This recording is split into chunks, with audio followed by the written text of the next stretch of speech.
Hello, good afternoon. Let me introduce myself. My name is Ernesto Penaslado, and it is a pleasure for me to introduce this webinar on behalf of the European Bureau for Conservation and Development and the European Parliament Intergroup on Climate Change, Biodiversity and Sustainable Development. I'm delighted to welcome you all to this online event, and where we will be discussing the role of fisheries and aquaculture towards the 2021 Food System Summit. And before the kickoff, I would like to take the opportunity to thank Mr. Pierre Karleskind, the chair of the PECH committee, for taking the lead and agreeing to host this important event. And I would like to provide also some just quick housekeeping rules for all those participants who wish to ask questions to the different panelists. You can do so by addressing yourself to the Q&A question box that you will see on the right-hand side of your screen.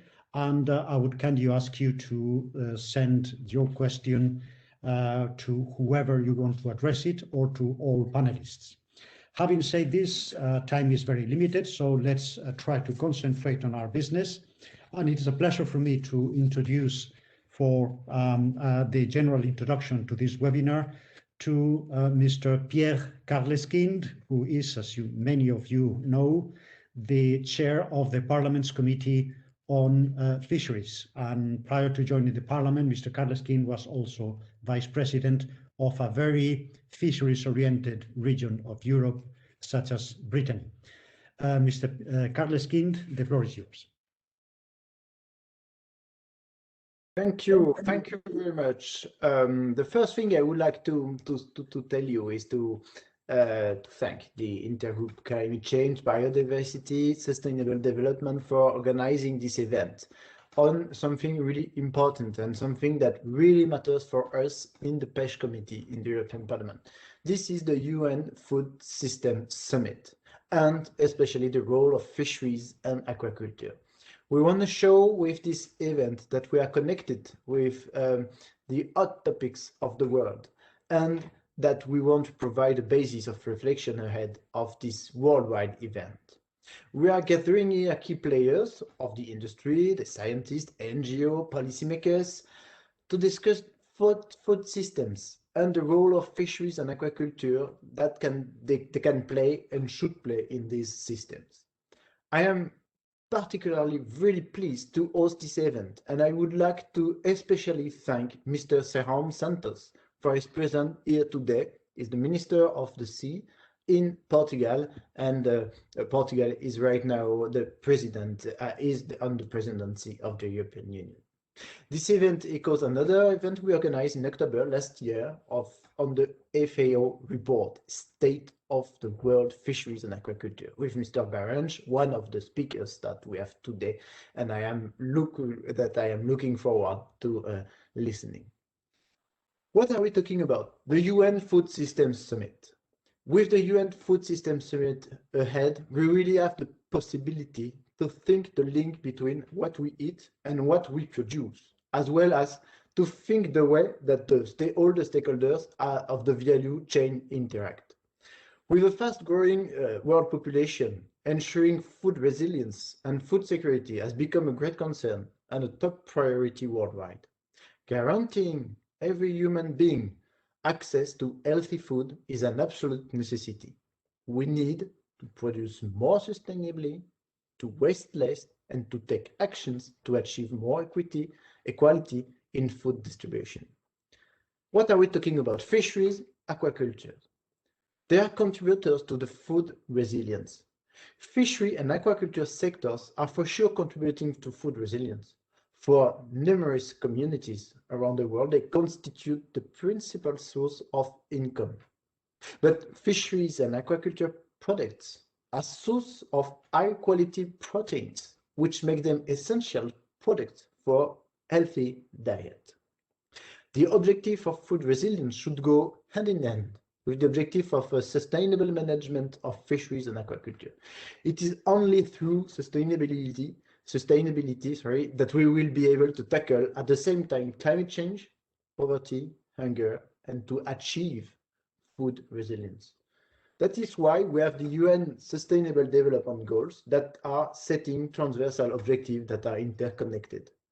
SDG 14 on aquatic life will help us achieving SDG 1, no poverty, SDG 2, zero hunger, SDG 3, good health and well-being. EU is not outside the world. EU has actions, and we need EU to be a leader in ensuring a sustainable food system in it for its citizens and for its partners. The Green Deal will contribute to this objective.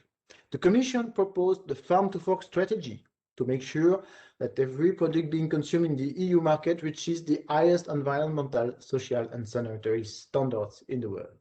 Green Deal, Farm to Fork strategy, biodiversity strategy, and the new consumer agenda need to be painted in blue.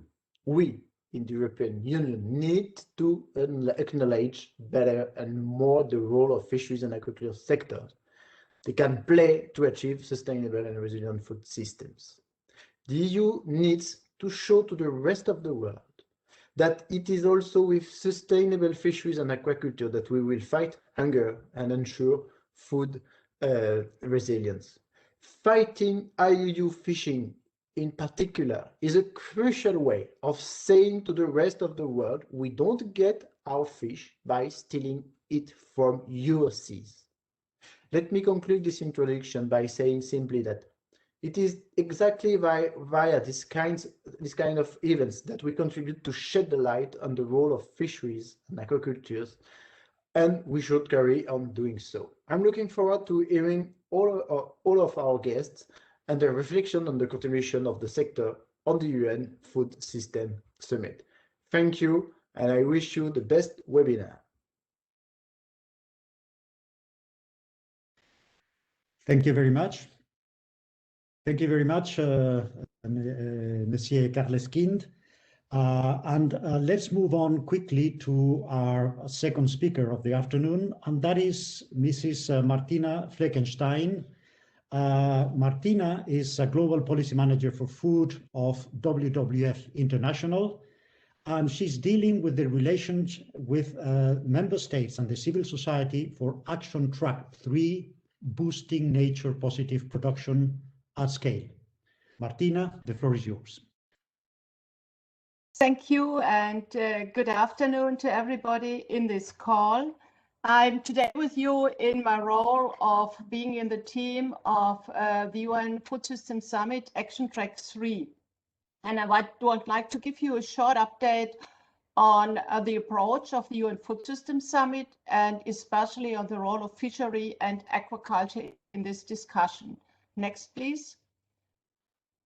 And just to recall, the UN Food System Summit was announced 2019 at the UN General Assembly, and to point out two of the main targets. One target is to generate significant action and measurable progress towards the Agenda 2030. And the second one is to raise awareness on food system transformation. And I want to emphasize that this should be a summit for the people. So everybody could and should participate in this outreach of the summit. Next, please. The summit, the UN Food System Summit, is guided by 5 action tracks, and just to mention the 5, the first one is to ensure access to safe and nutritious food for all, which is led by GAIN. The one on sustainable consumption pattern, which includes also the diets, is led by EAT. Number 4, advanced equitable livelihoods, is led by CARE. Number 5 is on resilience to vulnerabilities, shocks, and stress. And number 3, boost nature positive production at scale, is led by WWF International and by our food program. Next, please. The action track, and that's also to emphasize, we will focus on building robust solutions. And I think it's good to know what will be the overall outcomes of this summit. There is an outcome. There will be a final ambitious statement, which is not negotiable. So, and that's also maybe a difference to all the other summits. This is not a government-led summit, but it's as I mentioned, it's a people summit, and the action tracks are led by different organizations. Most important, and that's where you all will play a role, is the development of game-changing solutions and systemic solutions, the so-called area of collective actions. And this game changer should deliver greater impact. They should be at scale, and they should be at the most urgency. And finally, and I think that's also important to understand, that this summit is not a one-off event. There will be a time after the summit, and everything what we discuss here, what we are going to develop, should be implemented in the years after the summit. Next, please. I'm presenting here and talking about Action Track 3, which is, as mentioned, boosting nature positive production at scale. It's considering resilient land, river, and seascapes for human, animal, and environmental health. So integrated the One Health aspect. And I think that's important. It's considering the land, but also the sea-based production. This means fishery and aquaculture is in the center of Action Track 3. We have set up in this action track a leadership team who helps us to develop these game-changing solutions, gender balanced, also geographically balanced. And the leadership team is split according to our aspirational outcomes in 3 groups, which is to protect natural ecosystem against new conversion for food and feed production. It's about manage sustainable existing food production. And it's about the restoring of degraded ecosystem, which also integrates marine ecosystem, and to rehabilitate soil functions for sustainable food production. This leadership team is also a composition, and I need to mention this. These are science people, they are academics, but we also have the practitioners. We have farmers, we have fishermen's associations in our team. We have civil society and private sector associations in the team. And we have a chair, the chair, and we have a small core chair and a core and vice chair. And each of these action track have an anchor agency, and our anchor agency is UNCCD. And with these teams, and the next please, we also get support from the member states. Even though this is not a government-driven summit, the input from the member states is very important. At the moment, there are 24 member states who indicated their interest to get engaged in Action Track 3. And if you look at the list, and that's still, I think it's really a challenge because it's very north focused. So we are still looking for more member states from the global south, from Africa, from South America, from Southeast Asia. So that's something where we still try to bring in more voices at the member state level.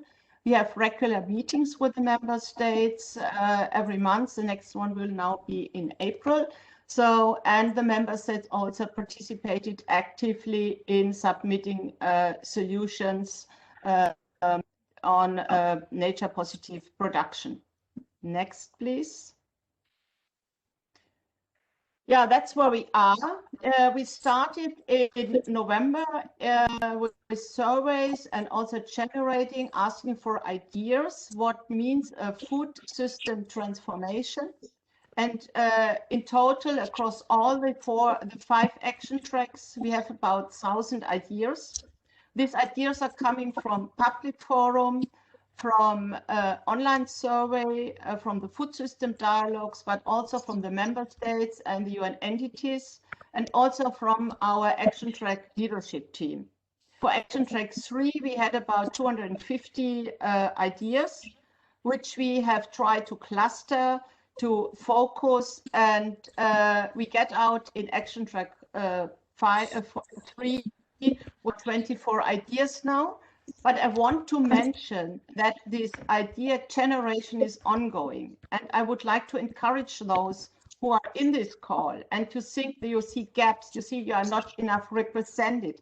please feel free to add your ideas in the survey, or get direct in contact with us with Action Track 3 or the UN Food System Summit Secretariat. Next, please. And this is just a first selection of ideas which we have generated. So just to mention some of them, like the transforming of commodity supply chain. There is a lot about restoration of grasslands. It's about restoring riparian buffer zone, improvement soil health, carbon sequestration. We have one which is on a policy reform, which also integrate reform of fishery subsidies. And as I mentioned here, one of the focal areas which we get from external is on blue fruit production. Next, please. And what you see here is some of the emerging ideas on aquaculture, blue food and fishery we have received. The one on blue food I mentioned already. It's really in the focus of the discussion. There are others like the human-centric approach to resilient and sustainable water management, the promotion of social protection, and we are very happy that we have in our leadership experts from fishery, also from ocean science, to help to generate and to cluster these ideas. Next, please. We also get input from member states, and you see here a selection of the ideas, input from UN agencies, from GIZ, and some of the ideas you see here are more on a local, on a national level. Others are more on a global level. And in the next step and over the next weeks, we really want to have a deeper dive in these actions and to set up a strong coalition on action on fishery and agriculture. And those who are in the call, please, once again, feel free to participate actively in the outcome of the summit. Next, please. Yeah, and this is yeah, more or less my last slide. There's one more, just on the next step. As I mentioned, all the 5 action tracks are now in the process of setting up this coalition of action. We are looking on cross action track synergies.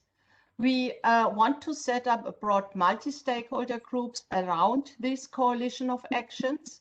But we also want to get feedback on these initial ideas. It's about building coalition, but also it's about what policies maybe do we need, what changes do we need. And also we want to listen in on gaps. There will be a second wave. We call this the first wave. There will be ongoing possibilities. And there will be a second wave of clustering in May, to be presented then at the pre-summit from the 19th to the 21st of July as a probably virtual or hybrid meeting in Rome. And then on the pathway to the final summit, to the summit in September in New York. And the last slide. There is a lot of information, and everybody who would like to learn more about the UN Food System Summit on the action track, you find all the information on the UN Food System Summit webpage. You find information about the action tracks. There is a link to the public survey, so really to encourage you to hand in ideas. And finally, we have uploaded all the generated ideas on the Food System Community communication platform. You just have to register there, and you will find for all the 5 action tracks the first wave of ideas. And finally, that's also, there are regular public forum. The next one is with the civil society, but there will also be another one is in planning for farmers and fishermen, which will probably happen somewhere in April. So we are in the planning phase, and we would be very happy to continue to work with you on this very important event in September and beyond the time. Thank you, and back to the moderator. Thank you very much, Martina, for the excellent presentation. And before moving to the next speaker, let me just repeat a very quick reminder to all participants wishing to ask a question to the panelist.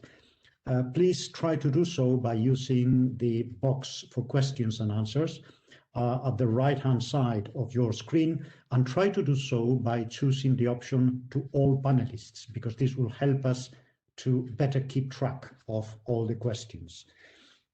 Right, so let's move on to the next speaker, and that is Manuel Barange.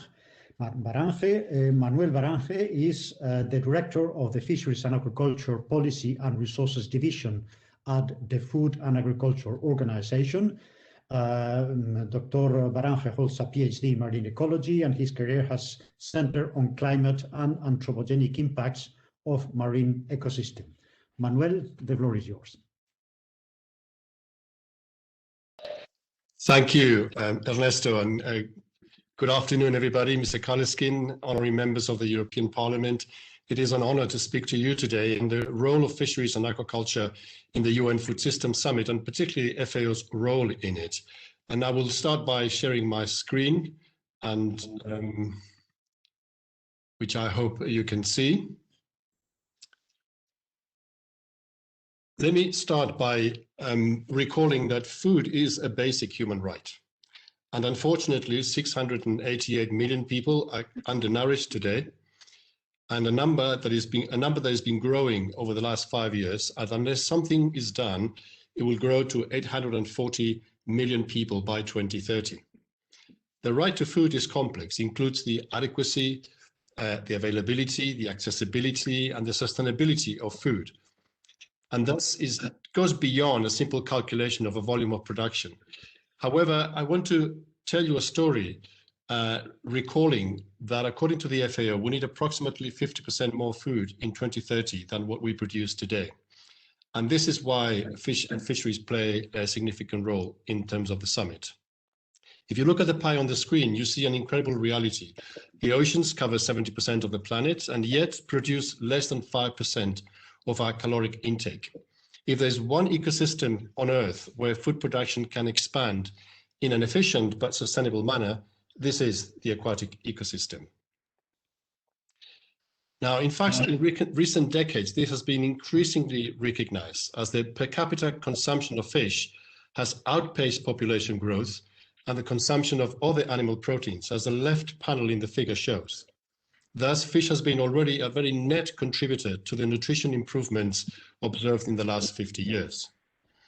The production of fish as food, as seen in the middle panel, has grown, this blue pie, has grown 300% since 1980. This is largely thanks to stable global capture fisheries, despite significant regional variability, but significant growth in aquaculture. One of the clues for aquaculture growth, and a key for the future in the context of the UN Food System Summit, is presented on the right panel. Fish is one of the most efficient feed converters compared to land-based animals, largely for metabolic reasons, which has significant implications when considering where the volume of top protein can come from when baseline resources are scarce. It is for this reason that many organizations, many countries, and many think tanks keep issuing reports that link strongly the 3 Fs: fish, food, future. As we build towards the Food System Summit, this deserves some attention. How do we see these 3 Fs connecting? Let me bring you to what I call the possibility of tomorrow.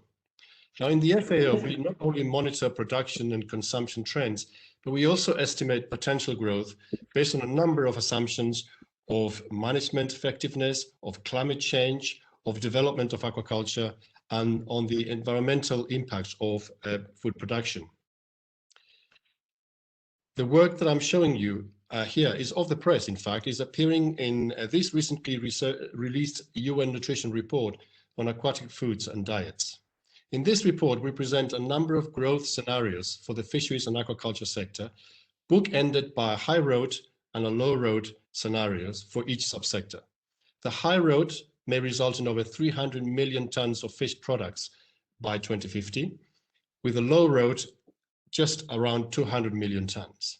The difference between both scenarios is the benefit of positive action, a total of well over 100 million tons, which would do a lot in the fight against hunger and malnutrition. To move towards a high road, we need what we call blue transformation. Now, I do not have much time to discuss blue transformation here, but it has three principles. Transformational fisheries management, especially in places where sustainability is declining or unknown. Sustainable intensification of aquaculture, anchored in strong normative guidelines on feeds, on biosecurity and disease control, and on use of genetic resources. And finally, upgrading and innovating value chains all the way from producer to consumer, taking loss and waste, improving access to trade and markets, making full use of technological advances, and consumer education programs, among others. Chairperson, Excellencies, I wanted to give you this background information so that I can briefly tell you how we connect blue transformation and the benefits it will provide to the UN Food System Summit. Now, the Food System Summit is a very complex endeavor, which is structurally organized, as you see in the left, and as the previous speaker has described already some of the boxes. Now, the FAO Director General sits in the Summit's Advisory Committee, the Director of Food Systems in his Secretariat, the FAO Chief Scientist and the FAO Chief Economist contributes to the scientific group. We are very engaged in supporting the summit, which, as the previous speaker mentioned, is a people's summit. It's not driven by the UN, it is not driven by any individual organization.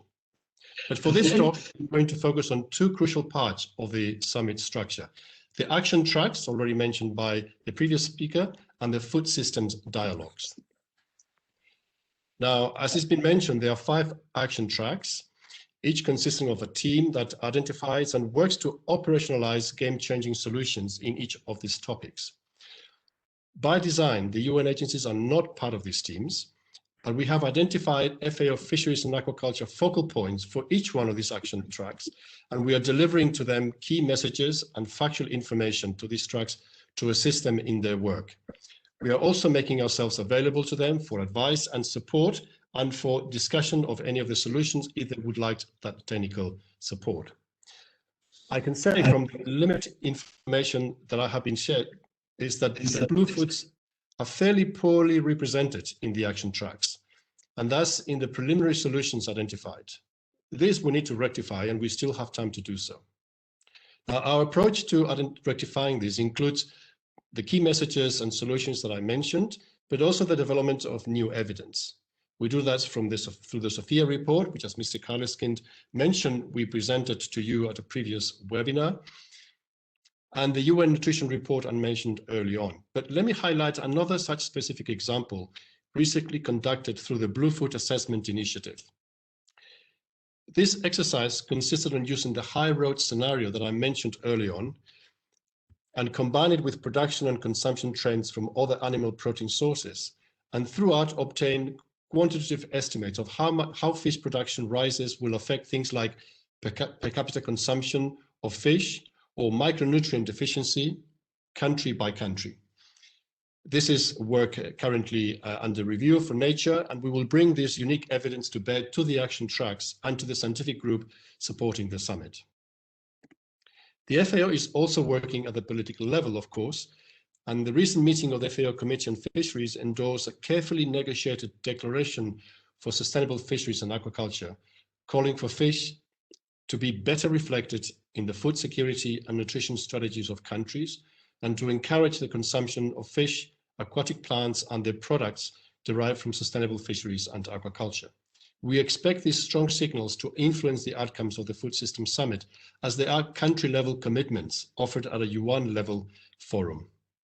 I will use the opportunity also to pitch your attention to a webinar on blue foods, which the FAO and UNESCO are coordinating for April 1st, and we will continue to work with our sister organizations when relevant to highlight the importance of fish in food security.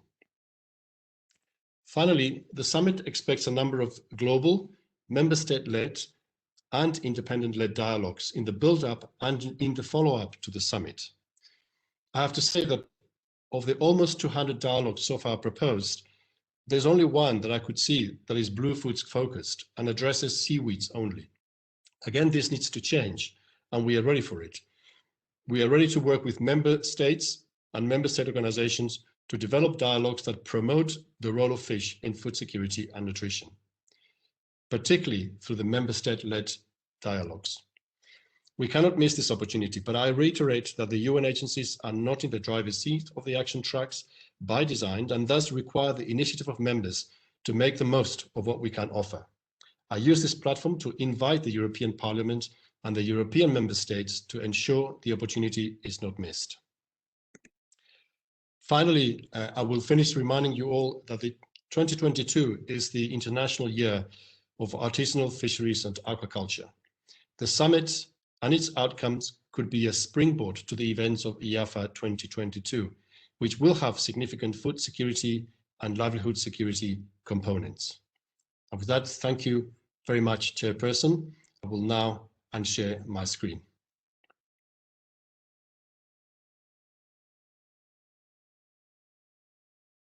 Now we move on to the next speaker, and that is Veronica Weitz. Veronica is the Director of International Ocean Governance and Sustainable Fisheries at the Director General for Maritime Affairs and Fisheries, DG Mare, of the European Commission. Veronica, floor is yours. Thank you, Ernesto. Excellencies, honorable members of Parliament, ladies and gentlemen.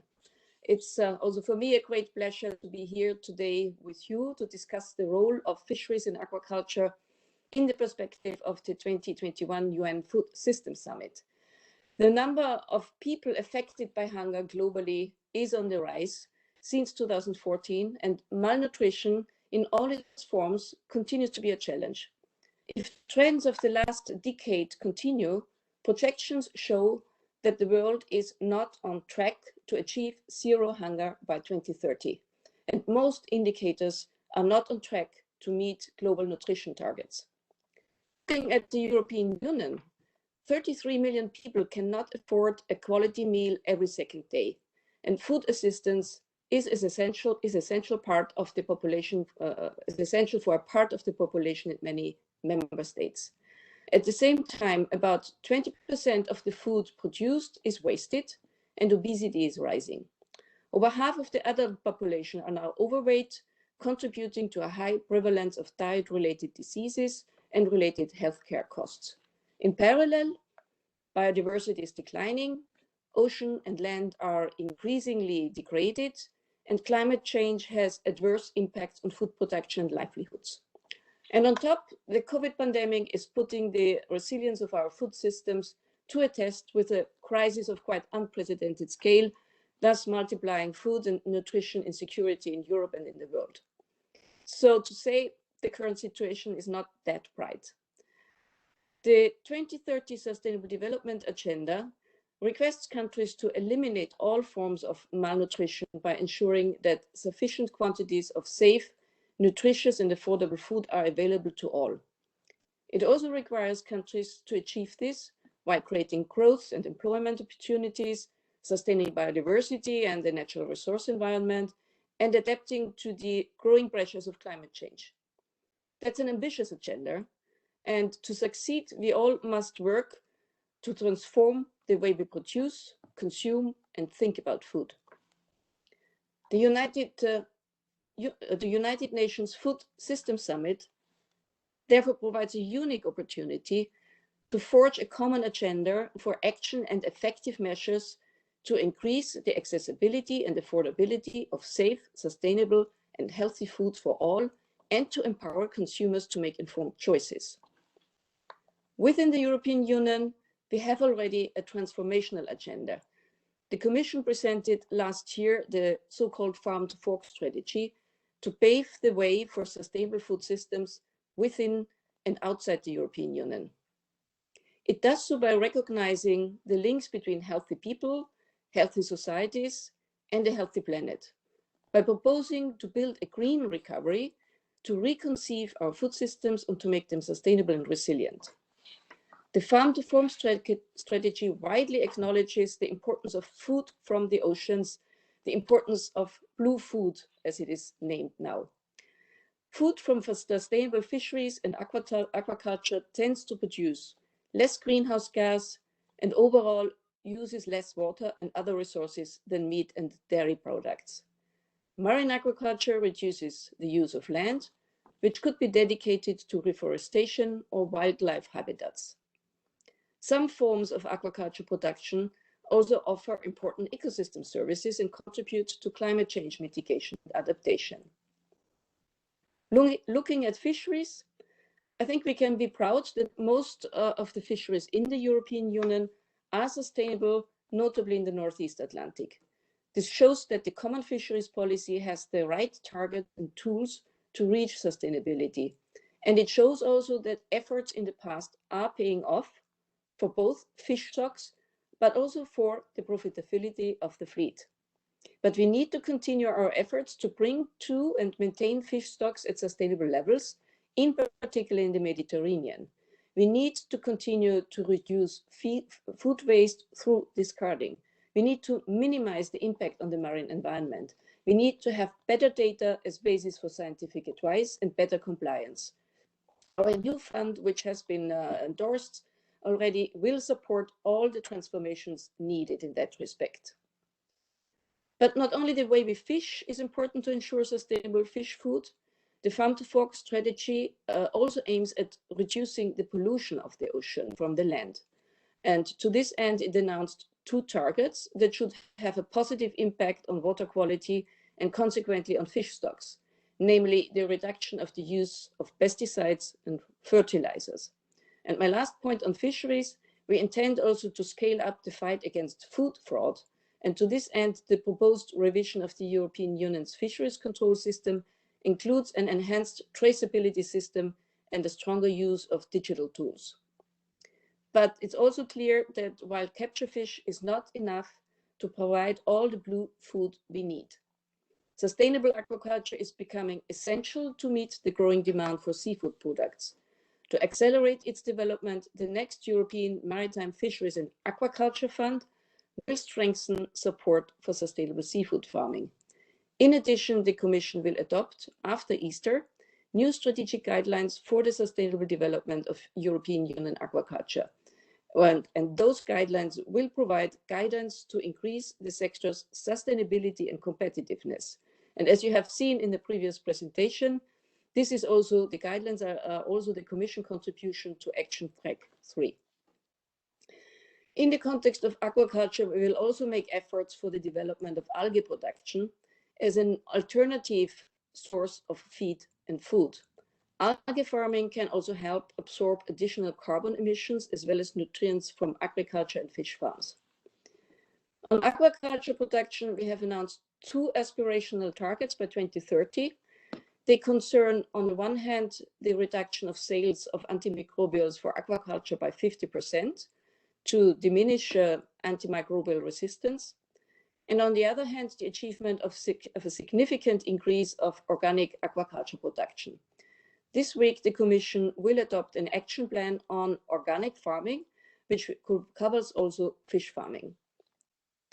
What we also do is to develop sustainable marketing standards for fisheries and aquacultural products.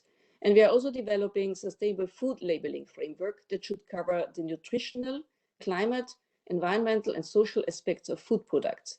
And all these developments should help consumers to make informed choices and give sustainable products a competitive advantage on the market. Let me also add here that our funding for research and technological development under Horizon Europe and the Ocean Mission will be an important factor to enable the transition to resilient and sustainable food systems. But we cannot look at the European Union's food system in isolation. The aim is to promote a global transition to sustainable food systems in line with the Sustainable Development Goals, and this in a partnership approach. There are different ways of doing that, through financial support, through trade and cooperation, through specific alliances for sustainable food systems. I will not go into detail here, but let me mention that the new financial instrument for neighborhood development and international cooperation will allow support for better ocean governance, sustainable fisheries and aquaculture. And on the Commission side, we are really heavily involved to ensure that these priorities are included in the programming exercise at country and regional level. In addition, we will promote the development of global standards to establish a level playing field. Particularly relevant for the seafood area are the development of the FAO guidelines for aquaculture and for the social responsibility in the seafood value chain. With UNESCO, we are also working on global standards for maritime spatial planning. To ensure that fishery products we import to the Union market are legal and sustainable, we will continue to apply zero tolerance towards illegal, unreported and unregulated fishing, and pursue our efforts in regional fisheries management organizations to put in place sound conservation and control measures across all oceans. So, ladies and gentlemen, the Farm to Fork strategy, as I have described it, is only the beginning of a larger process. It sets the vision, opens the way to a number of concrete initiatives based on dialogue within the European Union and with external partners. And we do hope that this vision constitutes a useful contribution to the preparation of the 2021 UN Food Systems Summit. We firmly believe that the summit should recognize the contribution of fisheries and aquaculture to global sustainable foods and nutrition and promote sustainable food from the oceans. Over 3 billion people in the world rely on wild caught and farmed seafood as their primary source of protein. It's of utmost importance to ensure that the rapid growth of global aquaculture, necessary to meet increasing world demand for protein, does not come at the expense of the environment, of economic development, or of social conditions. We really hope that the European Union, the United Nations Food Systems Summit will inspire concrete and actionable solutions to improve sustainable management of fisheries and aquaculture and their value chains with a view to meet the challenges of food and nutrition security, biodiversity loss, and climate change worldwide. We are working very hard in the Commission with our colleagues across the different departments to make this happen. Thank you very much. Thank you very much, Veronica, for a very enlightening intervention. Thank you very much again. And now we move to the next block, which is reactions from stakeholders. We have 4 contributors. And before moving to the first one, I would kindly remind you that in order that we can have some time left for the panelists to answer questions from the floor, from the participants, it is important that you keep to the 10 minutes allotted to your intervention. Well, the first of the 4 stakeholders to intervene is going to be Javier Garat. Javier Garat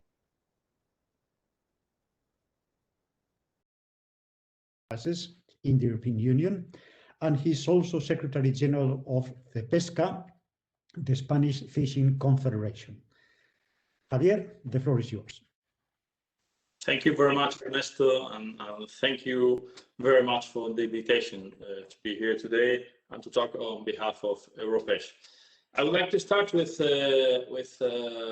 something that I have heard to Ernesto and to Manuel Barange a few times in the last few months, and it's related to the new narrative on fisheries. And the statement, the clear statement is that fishing is not a problem, is part of the solution to the problems that we have in the oceans and that we have on Earth related to hunger and malnutrition and things like that. And why? Because it is, I think, demonstrated that wild-caught seafood is, and somebody have mentioned that, I think it was the director of Oceana a few years ago, it's the perfect protein. It's the healthiest animal protein that is known in the world for several reasons. You know that it has a lot of vitamins, A, D, 12, several of them. It has long-chain omega-3 fats, mainly found in fish and fishery products. These fatty acids are essential for optimal brain development. Iodine, seafood is in practice the only natural source of this crucial nutrient. And iodine serves several purposes, like aiding thyroid function, and it is also essential for neurodevelopment. Also, vitamin D, it's another nutrient, is crucial for mental development. This vitamin also regulates the immune system function, which is so important now with COVID, and is essential for healthy bones. Iron also, during pregnancy, iron intake is crucial so that the mother can produce additional blood for herself and the baby. And calcium, zinc, and other minerals. Diets without dairy products often lack calcium and zinc, and deficiency slows a child's development. So I think it is clear that it's very healthy, and it is very important to solve some of the disease that we have. It improves the skin and decrease skin aging and skin diseases, improve neuronal function, cognitive and psychological function, improves immune system, as I mentioned before, provoking fewer allergies and less cancer. And there are so many good things of eating fish and shellfish and in general seafood that clearly it has to be recommended. And also it is demonstrated that produce happiness when you eat seafood. So nowadays that we are so sad with everything that's happening, I think that it is very important to eat this. But not only that, eating wild-caught fish means climate protection, and it is by far the animal protein with lowest carbon footprint, so it is the best option in terms of food security that we're talking today here.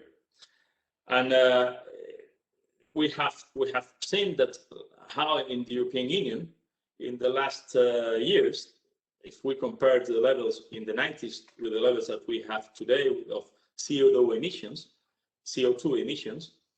we see that we have reduced it more than 40% in our vessels. And if we look at the energy consumption, we can see that from 2009 to 2017, we have reduced it in about 17%, which is an important percentage. So I think that these two messages are very clear, very healthy, and with a low environmental impact. So keep eating wild-caught fish. I think it's the best way to feed the world. But we also have to consider how the stocks are. And for this, we need to collaborate with the scientists. I like to look at the FAO statistics. SOFIA report states clearly that around 66% of the stocks are in good shape. About 80%, 78% of the landings comes from healthy stocks, but there are still around 35%, 34% of the stocks that are overexploited. So we need to work on those stocks to recover them. And it is demonstrated that whenever you put in place management measures, they work. Management works. So it is very important that we in the world go for the 100% of sustainable management stocks. We don't like, as you probably all know, that 30% figure of MPAs, of marine protected areas, to solve all the problems of the oceans. We like MPAs as a management tool, but we don't like the arbitrary figure of 30%. That is, it's in our opinion, it's due to the marketing from some NGOs that have concluded that in 2030 we should have 30%. But anyway, this is not the issue of today.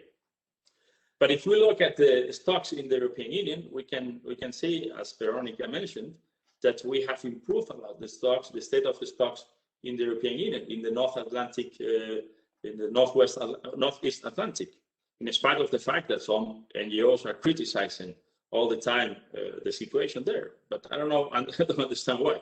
But the reality is that we have reduced 50% our fishing pressure in Northeast Atlantic. We have 50% more fish in the sea than we had in 2010. And according to the European Commission and to ICES, more than 99% of landings from the European Union managed stocks in the Atlantic are sustainable fish. So I think that these figures are relevant and are important, and we demonstrate that when management is put in place, we have solutions to the problems. So that's something that needs to be clear.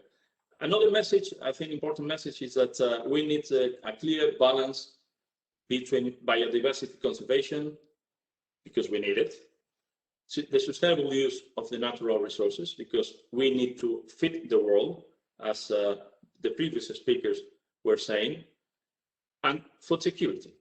I think that the balance of these three issues are very important also for this summit that we're talking here today. But we need also to take care of our fishermen, the social dimension. I think that we can not only think about environment, we have also think about fishermen and our companies. Because at the end, the fishermen are the ones who are going fishing every day with a huge effort, including during the pandemic. We have the sector has been called strategic and essential in the world, also in the European Union, and this is something that needs to be recognized. And then finally, an important message is, and it was also mentioned in a certain way by Veronica, it's the need of a level playing field. The European Union leadership is there, but we need similar rules in all over the world. Because if not, the European Union companies, fishermen, are going to be less competitive than others. And with all the regulations that we have in the European Union, what I see is that if we continue as we are now, there will be a lot of people who will either scrap the vessels, decide to go abroad to third countries to avoid these hard legislations, and the frustration that we are seeing in our European Union industry is growing and growing and growing. And I have a clear message: if we continue like this, there will be a lot of fishermen thinking like the British did a few years ago on a Brexit, and the Euroscepticism that is being created with the regulations that are being discussed now in the European Union creates, I can assure you, that a lot of problems and frustration. So we need equal treatment in all countries, and this has to be also related with the trade agreements. Also, to finalize, a few messages related to this subject. We need to encourage the food chain actors, starting with our fishermen, to tangibly improve and communicate our sustainability performance. European Union fishermen as sustainability leaders can positively influence industry peers and other food system stakeholders like consumers to make similar changes.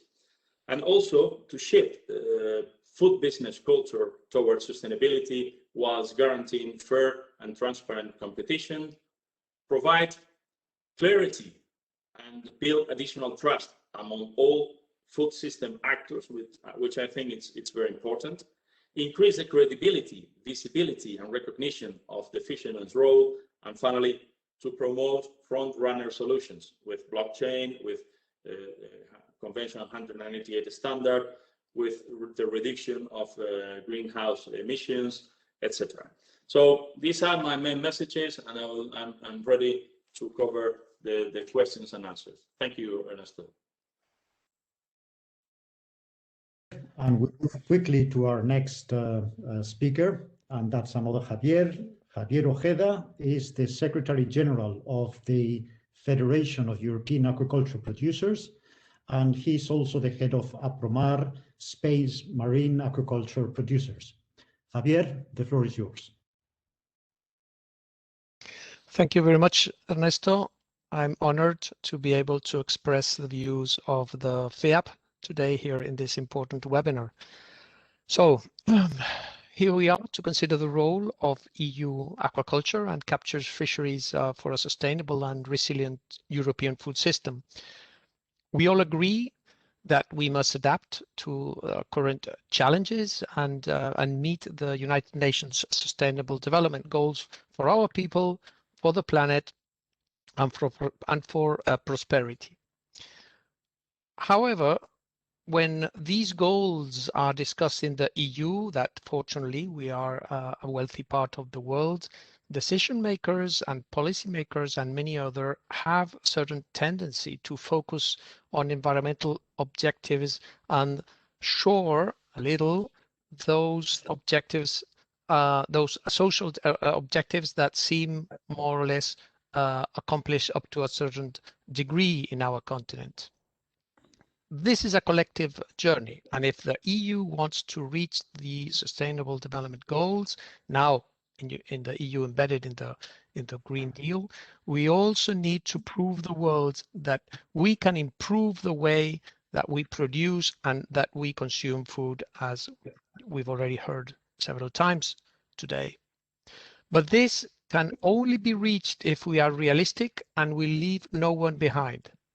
The Green Deal and the Farm to Fork strategy are well aimed on this, acknowledging the importance of farmers, in our case, fish farmers.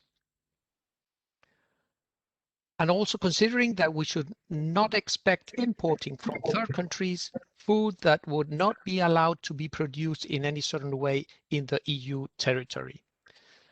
The EU must lead on the progress of all 17 goals.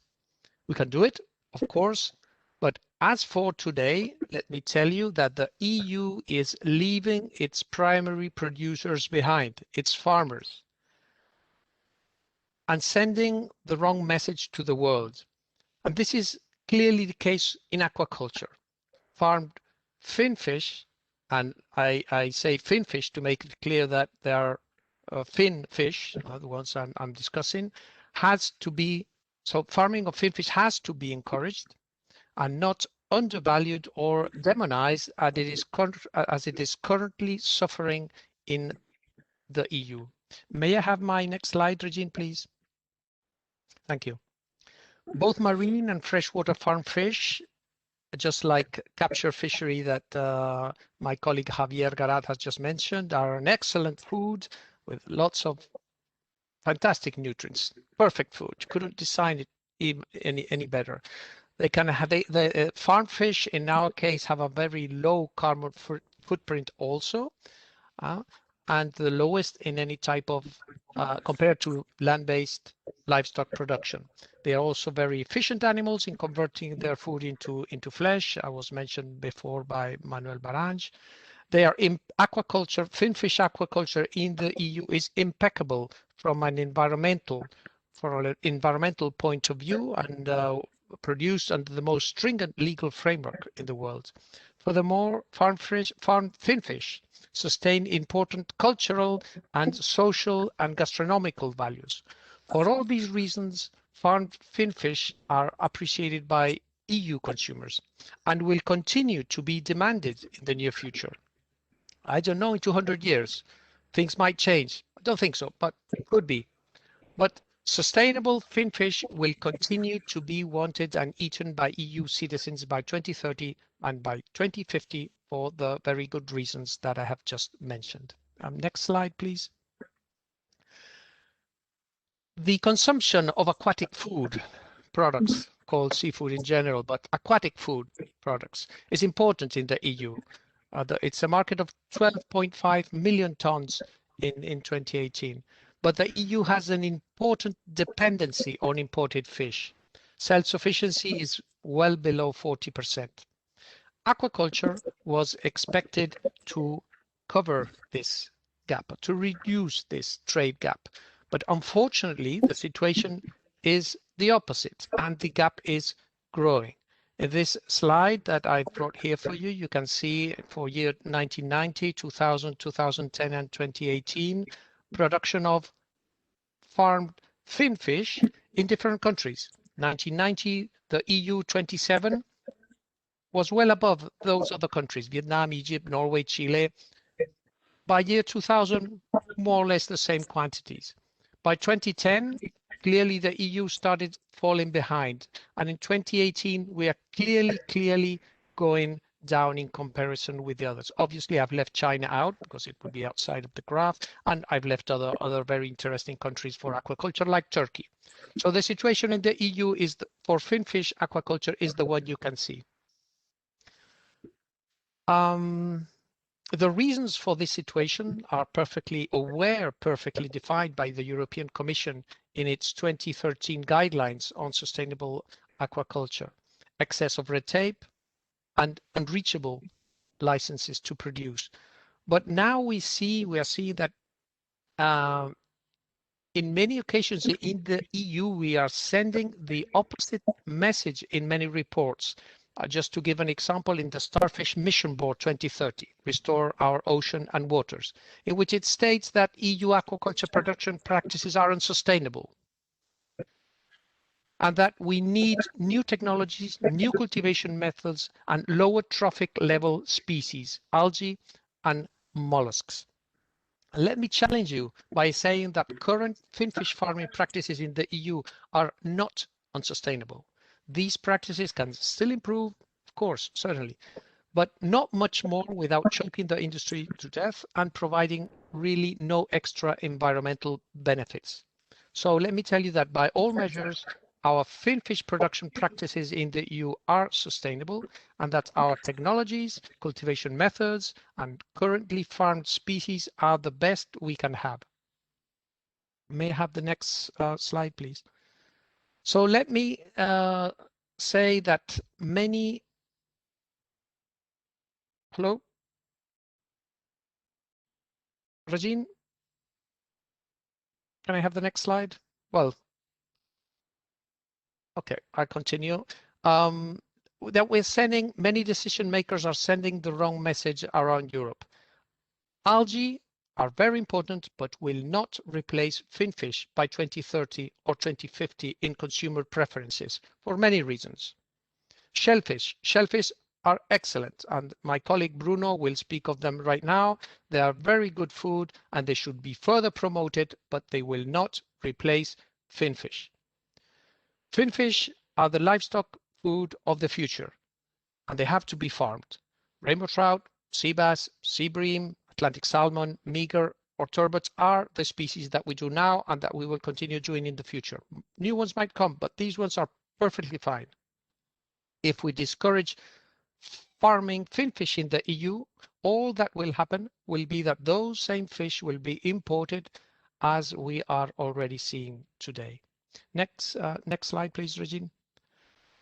Some time ago, someone pointed out that fish aquaculture in Europe was about farming predator species that are high on the food chain, and then had the sharp idea to make the analogy that this was like farming wolves and that this was unsustainable.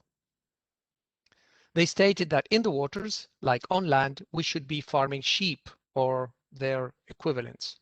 Since then, the mantra has been to promote the farming of aquatic species that are low on the food chain or to be farmed extensively. This held strong in some minds, and still today it does. As the Starfish Mission Board of the European Commission recommends, EU fish farming should change, convert into algae farming mollusks. Luckily, member state authorities on agriculture and fisheries and DG Mare see things a little bit differently. Let me tell you, by the way, that you cannot produce sheep in the sea, even if the sheep could breathe in the water. In the sea, you can only produce wolves. But yes, wolves that can be fed like sheep. First of all, because there are no completely herbivorous species in the sea. And second, because farming herbivorous fish in the sea would be an environmental disaster, with waters completely polluted with the huge quantities of manure that herbivorous animals deposit every few minutes. It is probably our fault, the producers, not being able to explain clearly what we do, explaining clearly enough that decades ago, for the last 10, 20 years, European researchers have learned how to feed carnivorous species with diets produced from raw materials that are obtained low on the food chain efficiency. and with byproducts, circular economy. Aquaculture is about farming animals and plants. The principles of natural ecosystems do not completely apply here. Using the concept of species that are high or low on the wild food chain is not appropriate when discussing about farmed fish. What is relevant is the sourcing of the raw materials from which the feed for the fish is produced.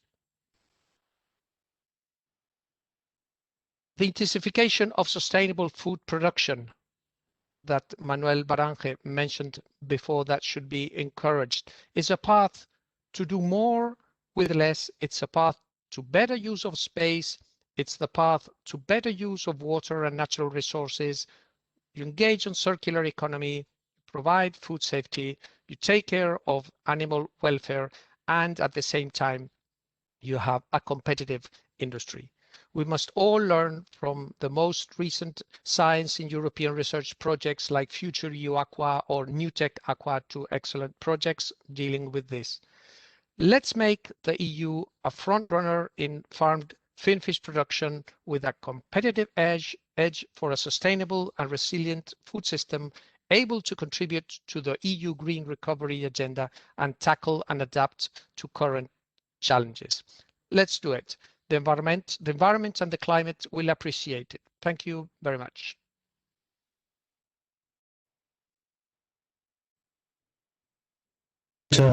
Under pressure.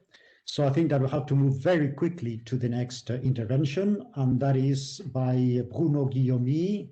Bruno Guillaumy is Deputy Director General at the French Shellfish Farming Interbranch, and he's also the Secretary General of EBMA, the European Mollusk Producers Association. Bruno, the floor is yours.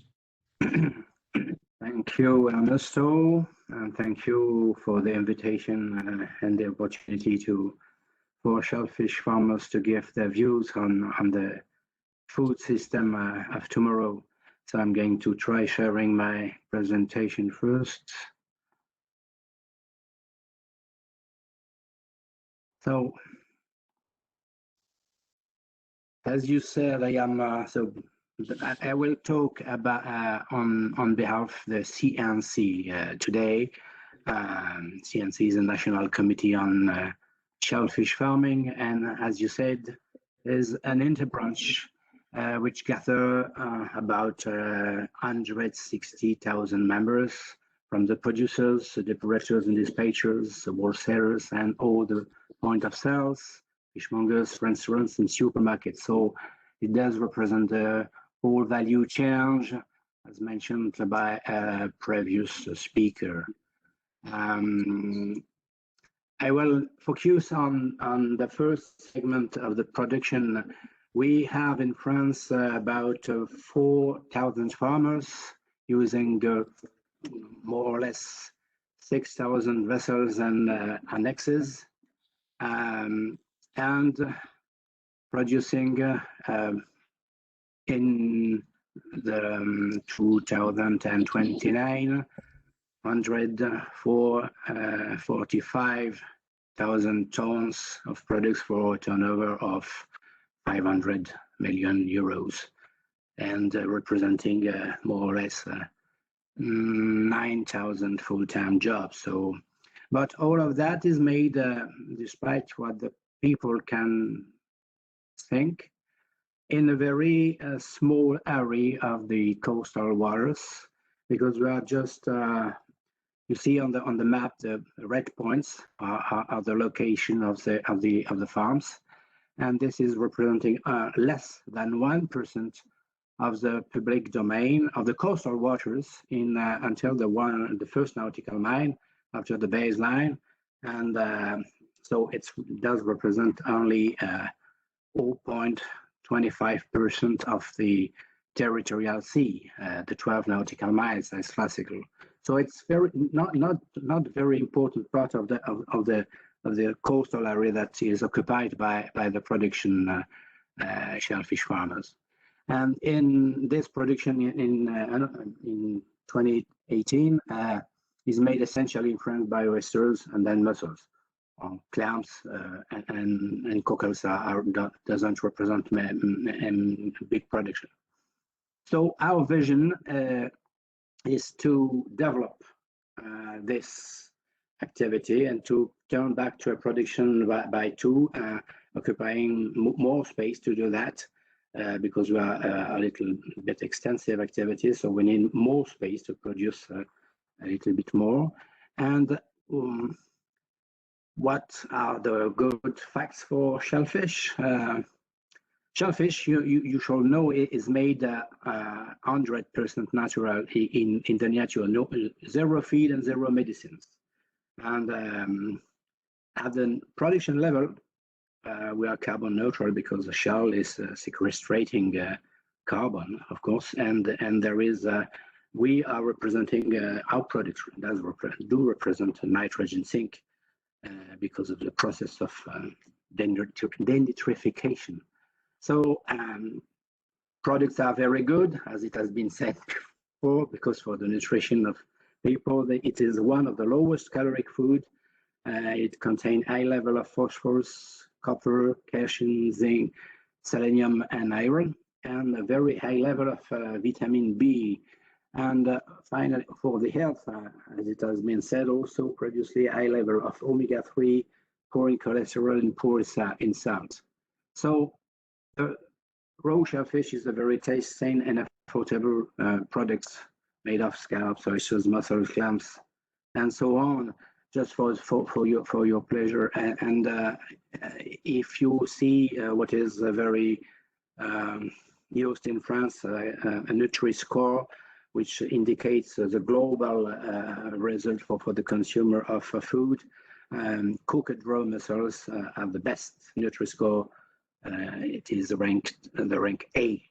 So despite all these good facts, we have a very sad trends in France, and despite the willingness of the EU and the United States, FAO, to increase the production of aquaculture in France, here are the facts.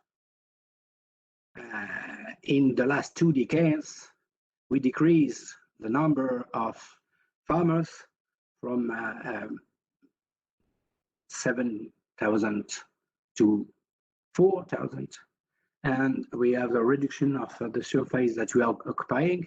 This small 0.86% of the first nautical mile was 1% in 1996, and the production decreased by 2.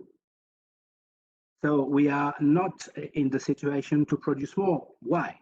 It's very simple. The quality of the water continuously decreased, and there is, of course, hard competition for the space in the tidal zones. And so what we think is to change that sad trend, and to, as I said in the vision, to multiply the array and the production by 2 and 3, where we think that the solution is to move away from the shore and to develop offshore a multi-trophic marine cultivation that we have experienced in the last 5 years.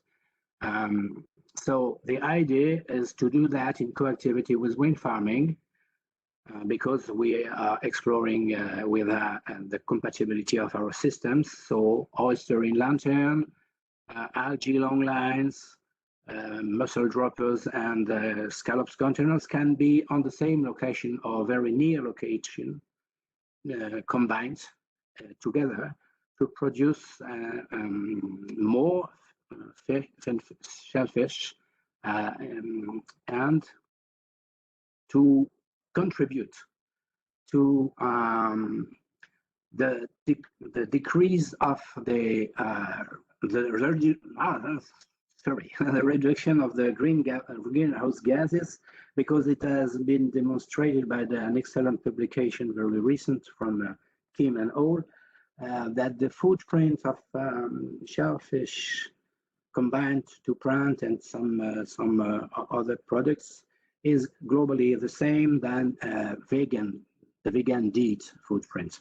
So it's excellent, and this study demonstrates that if the people was going on that direction and to adopt such a diet, we could reduce by 70% the today's greenhouse gas emission. It's very, very important, and so in that way, shellfish and algae cultivation could contribute to reaching 10 of the strategic development goals. So we hope to be able to pave a part of this way forward if people continue to adopt shellfish. That we, of course, as a shellfish farmer, we have sure that it's a good product for everybody. So if you want to have more information about CNC, please feel free to see on our website and to contact me if you need. Thank you. Okay, thank you very much, Hugo. Again, all the presentations are being really worth it, extremely interesting. And the last of the 4 interventions by stakeholders will be presented by Dr. Antonia Leroy. Antonia Leroy is head of the Ocean Policy at the European Policy Office of the World Wildlife Fund. And prior to that, Mrs. Leroy was a policy analyst in OECD working on fisheries and aquaculture. So Antonia, floor is yours. Thank you, Mr. Chair. Good afternoon, everyone. Hope you can hear me well. I would like to thank first the host for this opportunity to present WF views on the role of fisheries and aquaculture in the 2021 UN Food System Summit. So next slide, please. So we think the way we consume, process, and eat food has an impact on the planet. We are all connected, and achieving the SDG, 14 life below water, especially, has an impact on, we estimate, 38% of all SDGs. And food from the sea is uniquely positioned to contribute to SDG 2 food securities, as it contains essential omega-3 fatty acid and highly bioavailable micronutrients that are crucial to a healthy diet. Next slide, please.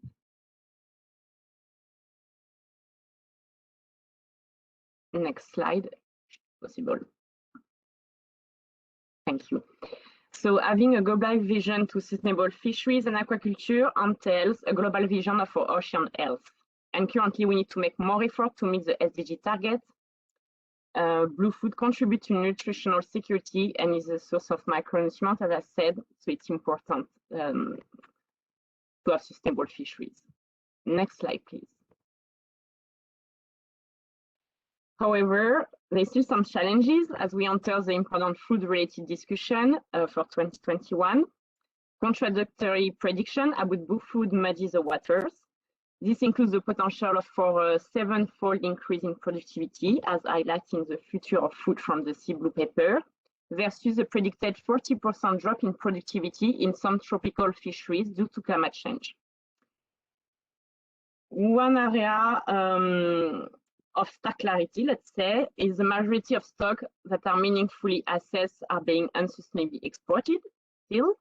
Moreover, the overfishing fronts are multiplying. We are fishing more and expanding fishing area deeper and wider than ever before.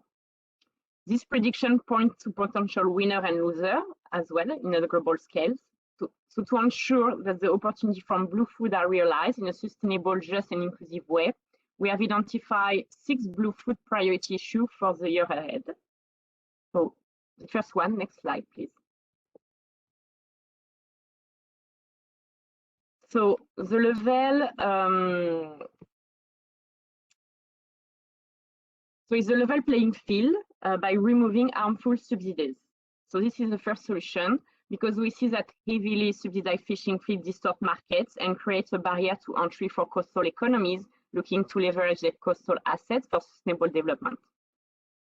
There are also an unfair advantage compared to coastal communities when it comes to negotiating access right and joint venture opportunity. So we need to break the 20 years of harmful fishing subsidies and reform it to write new rules, fairness and equity. Second, please. So second priority, we need to prioritize fish-dependent and nutrient-vulnerable communities. We see that in much of the developed world, fish is valued as a healthy diet alternative to other meats. But fish protein are essential in the diet of many coastal community and developing countries where the total protein intake per household is low, particularly in small island developing states, low-income, food deficit countries, and least developed countries. In this location, people often depend on a relatively narrow selection of staple food, which cannot provide adequate amount of essential amino acids, vitamins, micronutrients, and healthy fats. Next slide, please. Third, we need to address climate change as a food security threat. The global catch potential of fish stock is projected to decline up to 24% by the end of the century, mainly in the tropics, with up to 40% decline in catch potential in some exclusive economic zone by 2050s relative to 2000s. This climate-driven crash in fisheries production and alteration in fish species composition will dramatically increase the vulnerability of tropical countries with limited adaptive capacity and compound the tropical public health and nutritional security crisis that is looming. So, in conclusion, we need more fish at sea for predators, etc., to create resilient ecosystem. We need to move beyond MSY. Next one. We see that we need to close the net on human rights abuses at sea. Consumers should be able to enjoy seafood free from the taint of human rights abuses, and fish workers should have a workplace free from intimidation or violence. So establishing requirements for comprehensive and transparent reporting of all life-threatening injuries or death, adopting binding measures on crew welfare, and ensuring full traceability of all seafood products are minimum regulatory remedies. Next slide, please. Then on aquaculture, we need to launch the next generation of sustainable aquaculture. So aquaculture farming holds great potential to produce healthy food while minimizing and mitigating environmental degradation. If delivered without converting intake ecosystems such as mangrove or coastal wetland into farm seascape and without depending on small pelagic fish for producing fish meal, aquatic farming can help feed the world, enhance livelihoods, and conserve nature. It can be a development tool that provides small-scale producers a path out of poverty while paying workers decent wage. But it has to be done right, no conversion of marine ecosystem or terrestrial ecosystem, no using of trash fish for feed, which can incentivize bycatch, and using smart subsidies for seaweed and shellfish farming to capture and convert excess nutrients and carbon into food. Next slide, please. So our last point will be to protect and regenerate natural coastal infrastructure, such as mangrove, seagrass, coral reef, shellfish reef, and wetland, different coastal villages, and megacity alike against extreme events made worse and more frequent by climate change. They also underpin the fishing industry by providing essential habitat for what is eventually caught, sold, and eaten. In doing so, they pay for their protection in economic and social dividends. So the restoration and regeneration of coastal habitats is a powerful means of addressing biodiversity loss, enhancing of or sustaining fisheries, and building climate and disaster defenses. So we really need to deliver this kind of triple bottom line, benefits in terms of nutrition, mitigation, and resilience. Next slide, please. So just a quick word on the EU perspective. What is the implication for the EU and especially for the EU biodiversity strategy, and why the farm to fork strategy is important? We see this important because the current unsustainable food consumption and production constitute a primary cause of biodiversity loss, land use change, depletion of natural resources, and climate change. And as a major actor in the global scene, we think the EU has a key role to play in the transition toward a resilient, equitable, and sustainable food system. So we welcome this strategy, Farm to Fork. However, we also identify gaps, such as, for instance, on the investment side. For instance, while the phasing out of harmful fisheries subsidies is mentioned in the strategy, the particular subsidies is referred to are not identified yet. We also see another weakness, for instance, in the creation of fully documented fish products to make sure the supply chain is free from human rights abuses. And it's also key to ensure that EU fisheries and import of seafood are fully transparent and traceable, and that fisheries control are better applied. So we really need a level playing field between what we consume in the EU, what is exported, and the European practice. So Farm to Fork should not only be nice words on the paper, but should be put into practice. And this is really important for us. Thank you. Next slide, but it's over. So thank you for listening. Okay, thank you. Thank you very much, Antonia. Very interesting as well. And now we are a little bit behind schedule, so I suggest that in order to ensure that we have time for the questions that are popping up already, I would propose that we move immediately to the next block. And the next block would be two interventions by two members of the European Parliament that I would introduce quickly. The first is Mrs. Isabel Carvalhais. Isabel Carvalhais is a member of the European Parliament for the group of the Progressive Alliance of Socialists and Democrats. And she is a committed member of the Committee on Agriculture and Rural Development and the Committee of Fisheries. Mrs. Carvalhais, I would ask you to make your presentation for 5 minutes, please.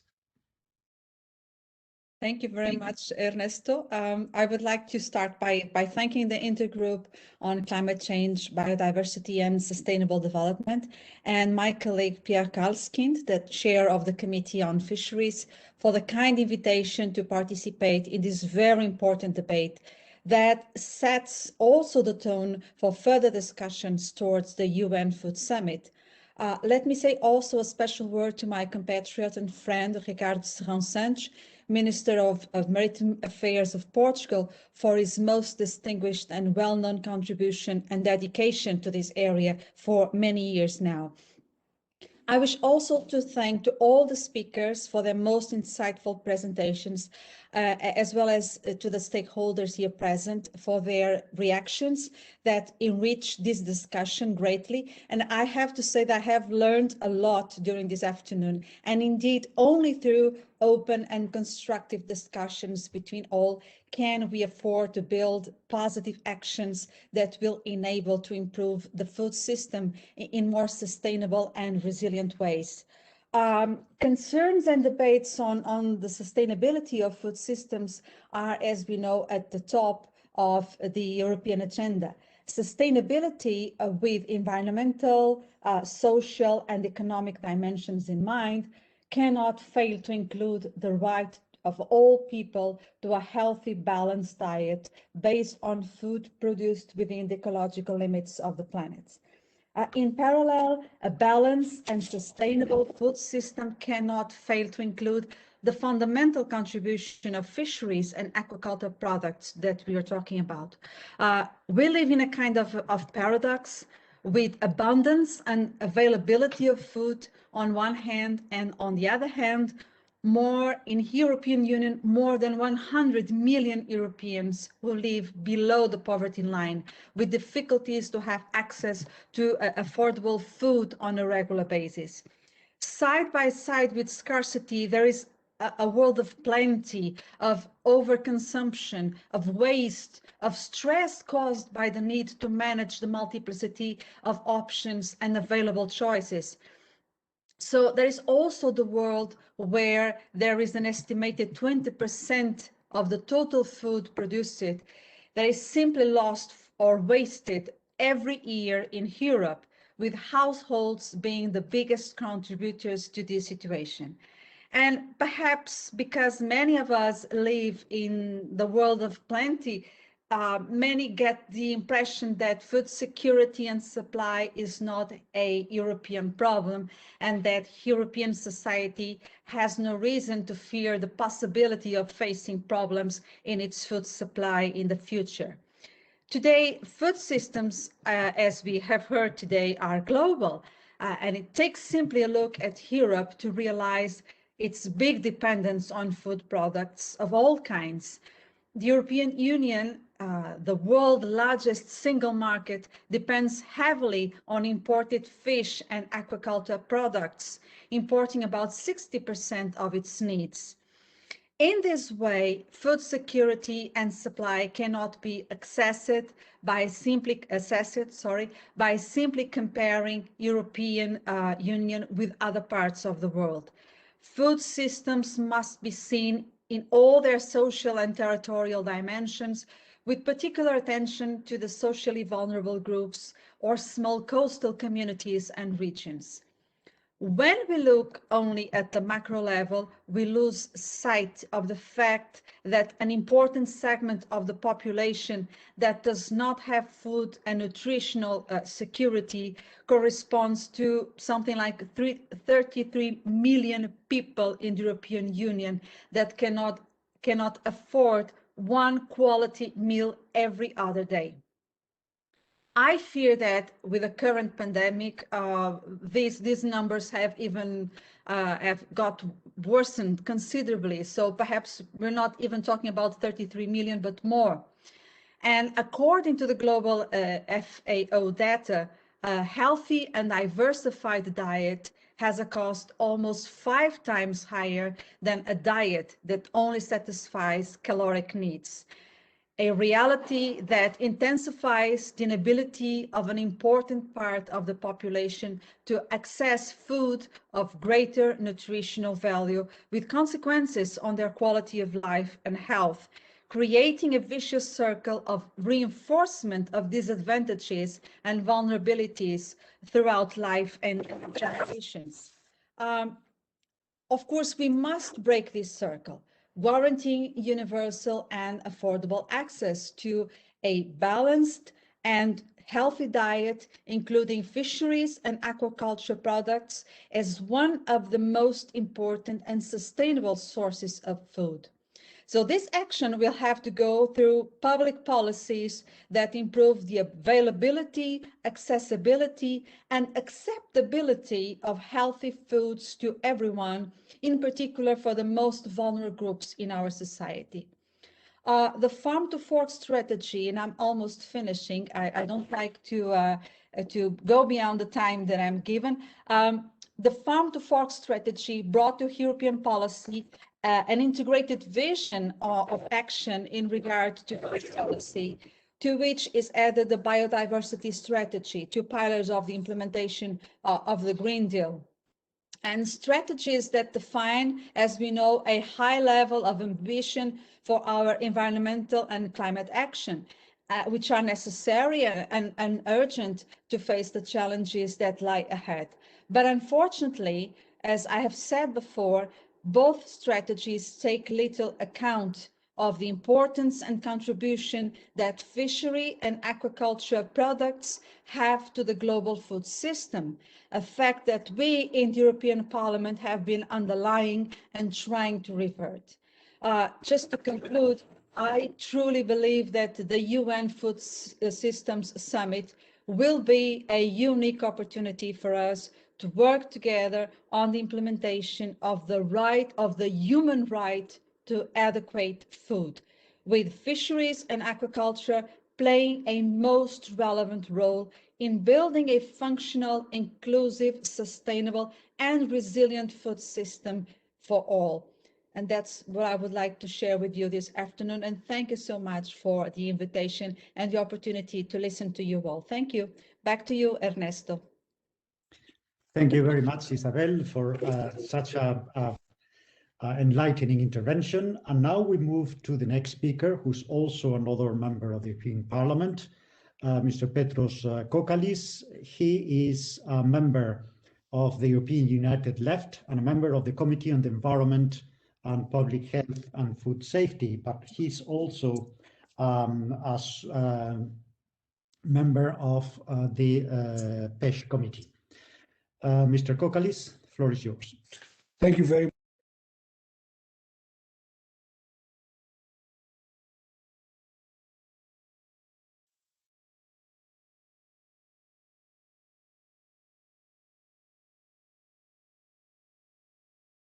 Left side.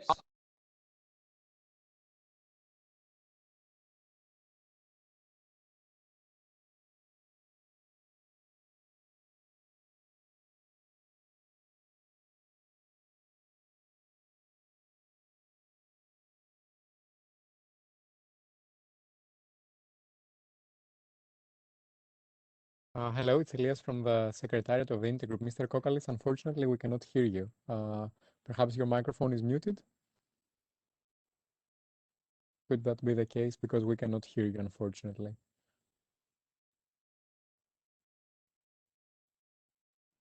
Ernesto, yes, it's perfect now. Oh, I'm sorry. So I'm sorry, I was about to be brief, but that now will be even briefer. I'm not sure you catch my thanks to the organizers and also to the previous presenters because I also learned a lot like my colleague Isabel. This is a very timely debate ahead of the UN Food System Summit, which will hopefully bring the systemic and game-changing solutions that we do need in the food systems. It is unfortunate that it will come after the Portuguese presidency will hopefully have concluded the common agricultural policy negotiations and trilogues, because even though we try to integrate, we do have this system in the European Union where we do not see food as a whole. We see food as agriculture and fisheries. And this is a big problem, which we need to address.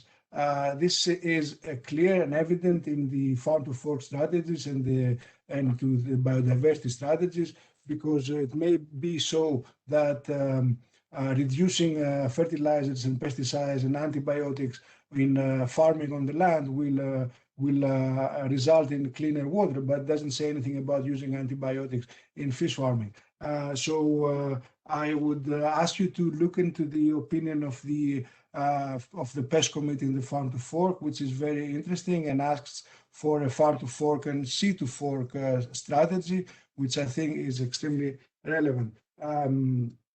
Now, it goes without saying that we need a healthy ocean to have any kind of input from which we desperately need from seafood, farmed and non-farmed. So it is about time that we realize that the people who make their living out of fishing or aquaculture are also very much threatened by climate change, and they are very much frontline communities which need support.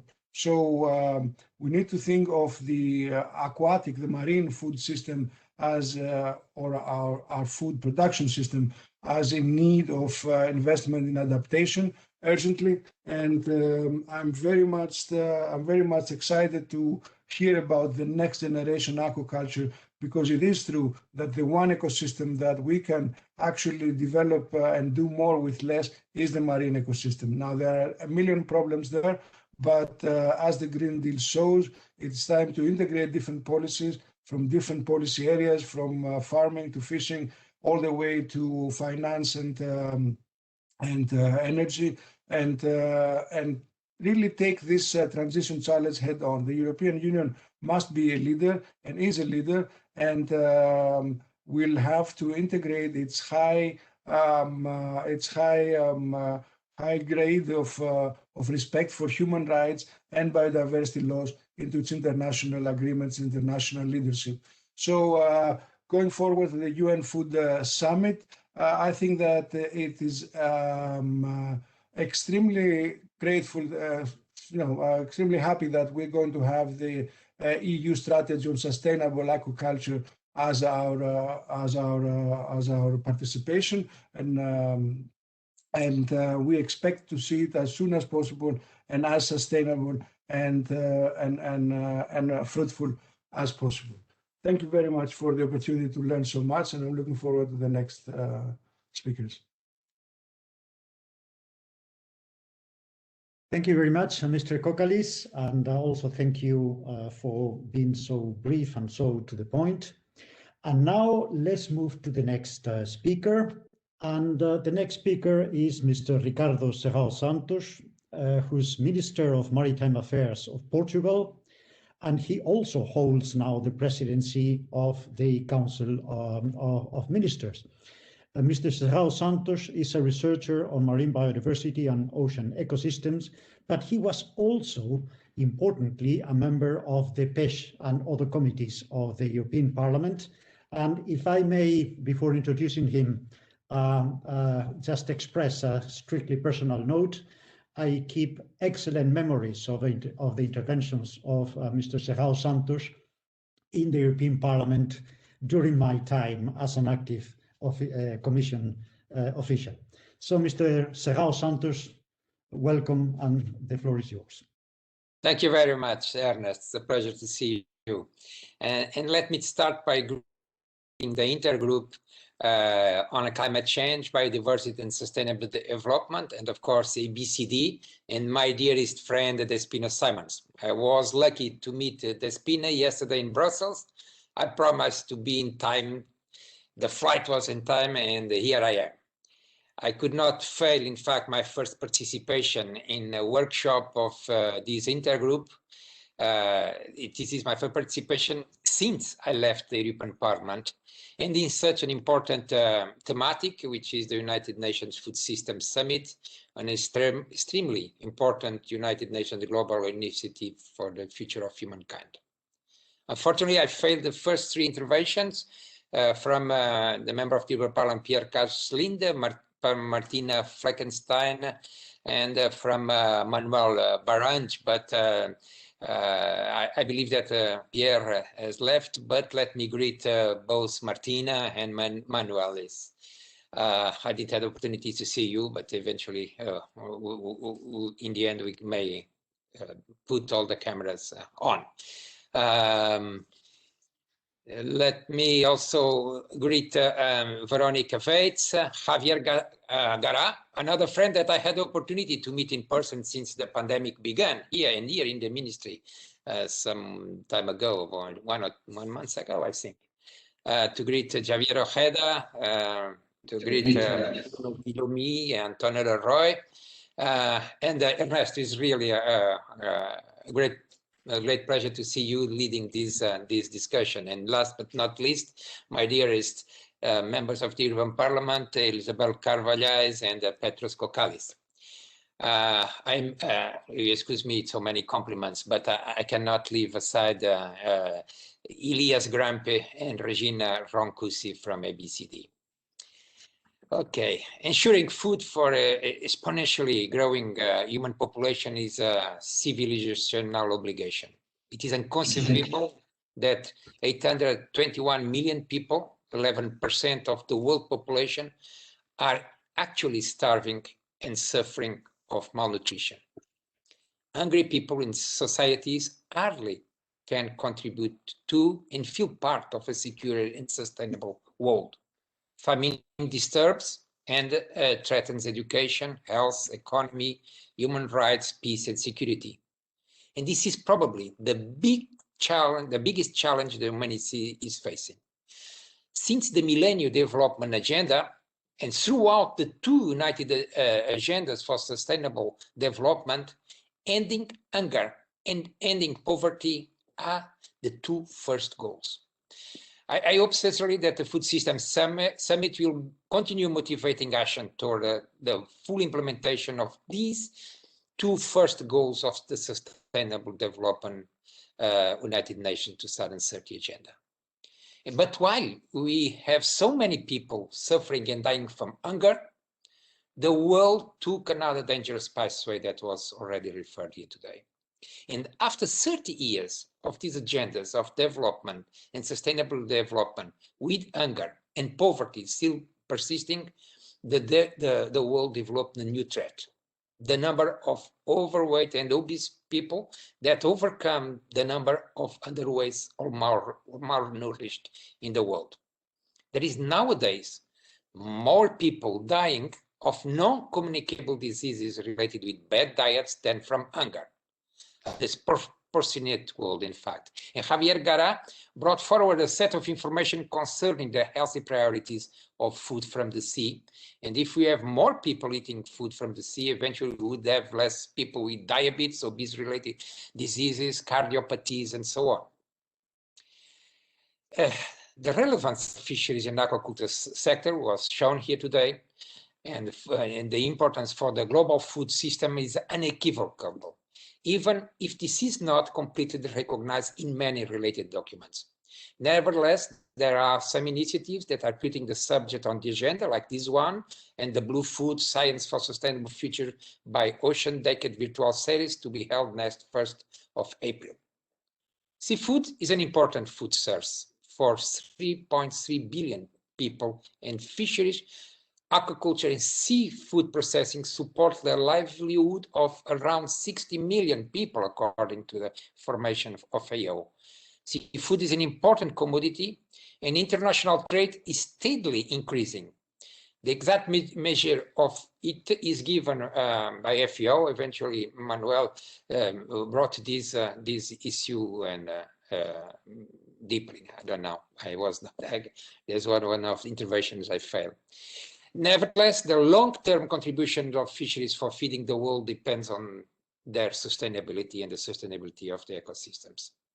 At present, there is still too many stocks that are being overfished by fisheries, namely the IUU fisheries, and that this compromise the future of wild seafood production in the oceans, putting in risk of poverty many coastal communities all over the world. Moreover, the impacts of these problems are not distributed equitably, affecting more the most vulnerable people. The IUU is still a widespread activity that are jeopardizing the marine fish stocks.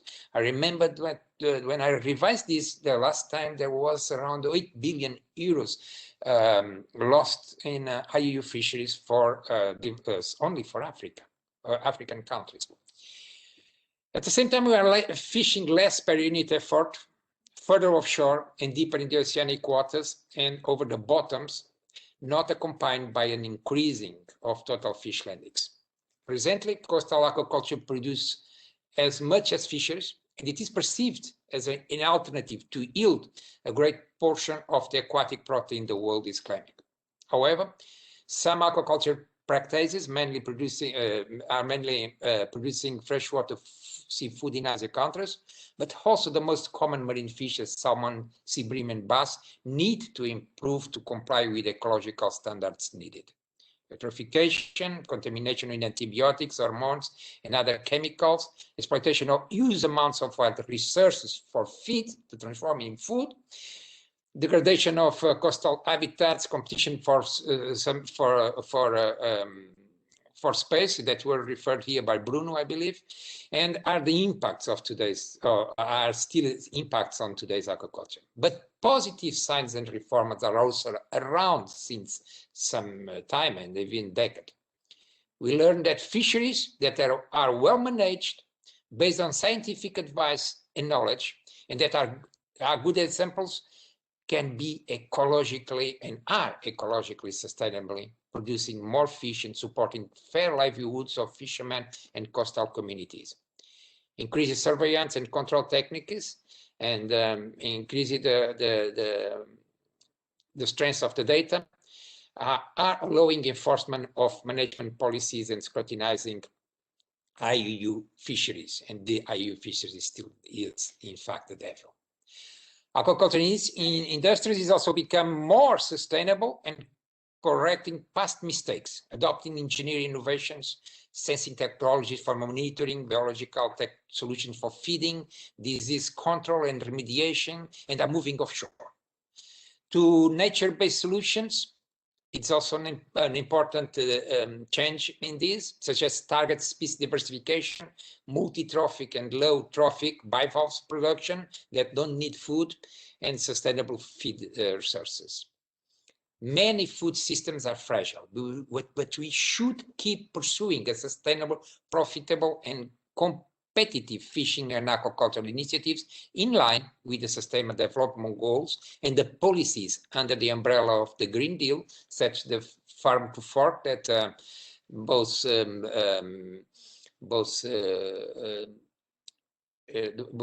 the members of the European Parliament referred here, and very properly, related directly to the subject we are discussing, but also biodiversity strategy, the circular economy and the climate agendas.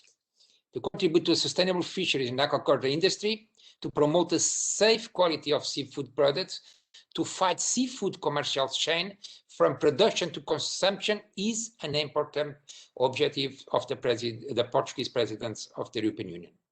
I believe the ocean has the answers to many pressing challenges the humanity is facing, such as food security and climate changes, but to benefit from the resources it can provide, we should reverse and prevent the deterioration of their ecosystems, allowing for a global prosperity.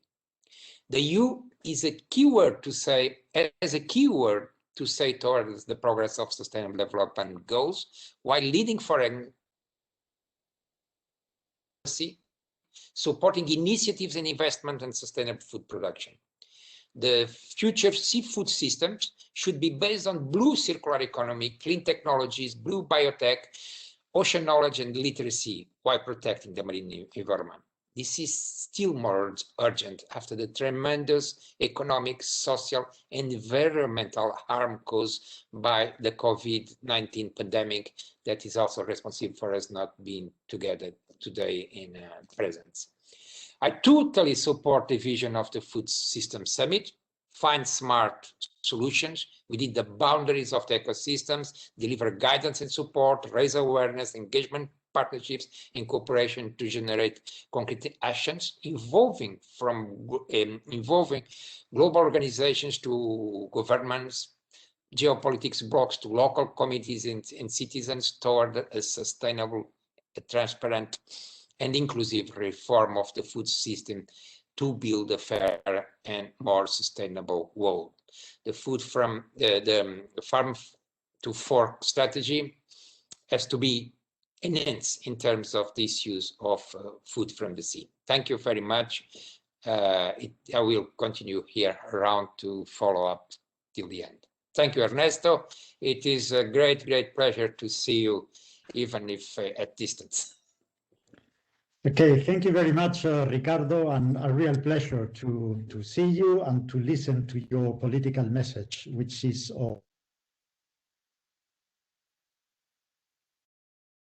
for questions. We have received a few ones. My suggestion would be that I mention two questions in particular, which I think are of particular relevance. There is one question from Tobias Troll from Seas at Risk concerning the practices of bottom trawling, and he's asking whether the idea of reserving 30% of marine areas to try to diminish or to limit the impact of this practice would be a good idea. He's also asking the role of plant and cell-based alternative seafood. I understand that Manuel Baranje would like to take this question. Manuel, can you take this question? Yes, thank you, Ernesto. And Minister, nice to see you again. Just the two questions, I'll try to address them.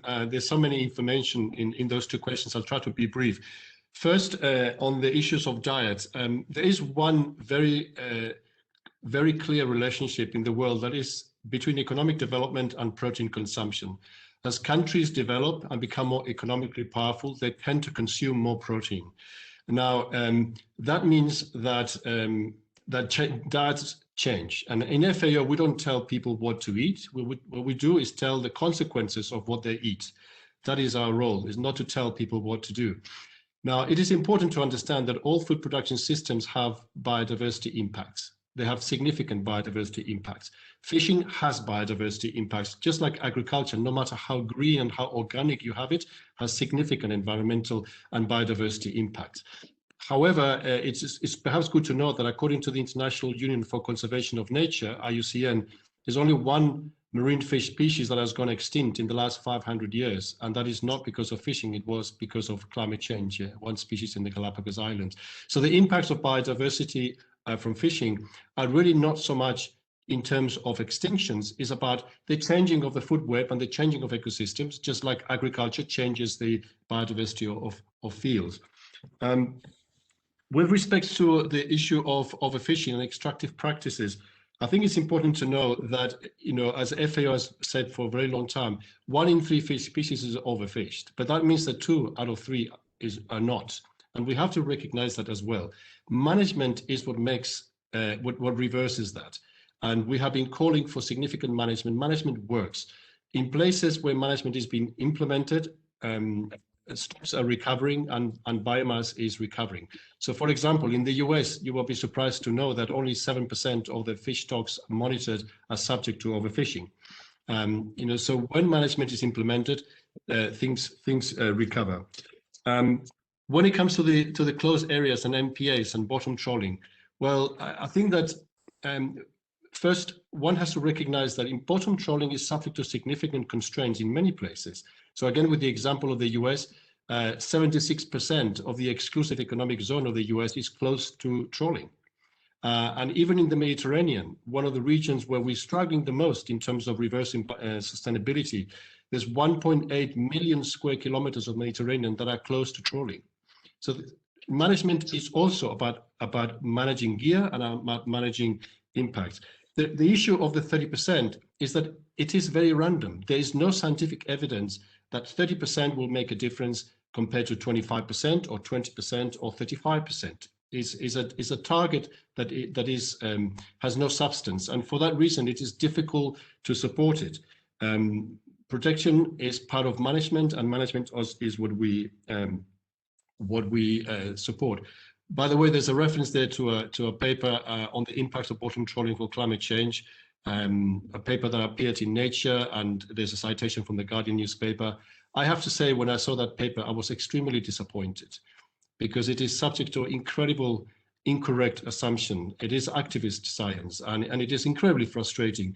So for example, to give you two examples, that paper assumes that any fish species that is not inside a marine protected area will go extinct. That's an assumption. It also assumes that when you put on a protected area, all the fishing effort previously in that area disappears, while all the evidence that we have is that fishing effort tends to be relocated to areas that are open. It is so full of incorrect assumptions that I would not really pay much attention to it. Bottom trawling does have impacts and we need to manage it. The solution is 100% of seascapes being managed according to the ecosystem approach. That's what FAO promotes. We do so through the Sophia report. We do this through working with countries. And I think that we are improving things in places where we have significant political will to implement management. Thank you. Thank you very much, Manuel, for the very complete answer to the two questions. And now I think we'll have just the time for an additional one, and that is from Emilia Gargallo to Javier Ojeda concerning the image of aquaculture fish as being of somehow lesser quality or lesser taste than that of wild fish.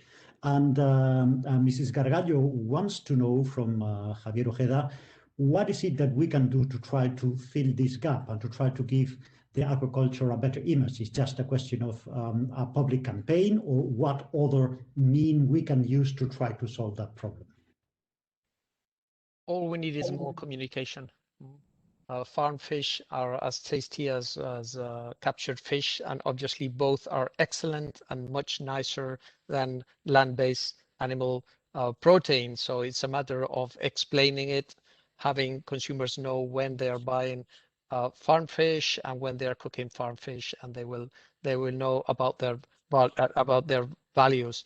And regarding the rest of the image of aquaculture, yes, we have to explain more. We live in a world with a lot of information. It's very difficult to reach people that are bombarded with a lot of issues, but that is our responsibility, and we are taking that on board, and we will continue doing as much effort as possible on that because it's a social acceptance issue, pillar of sustainability. It's a good question. Thank you. Thank you very much, Javier. And it is 18:01, so I think that although we are theoretically at the end of the meeting, I wonder whether there will be an opportunity still for a very brief takeaway messages. Mr. Karleskind had another commitment and had to leave the meeting, so may I suggest that another MEP, Isabel Carvalhais, if she agrees to give us some takeaway messages from the European Parliament. Is that possible, Isabel?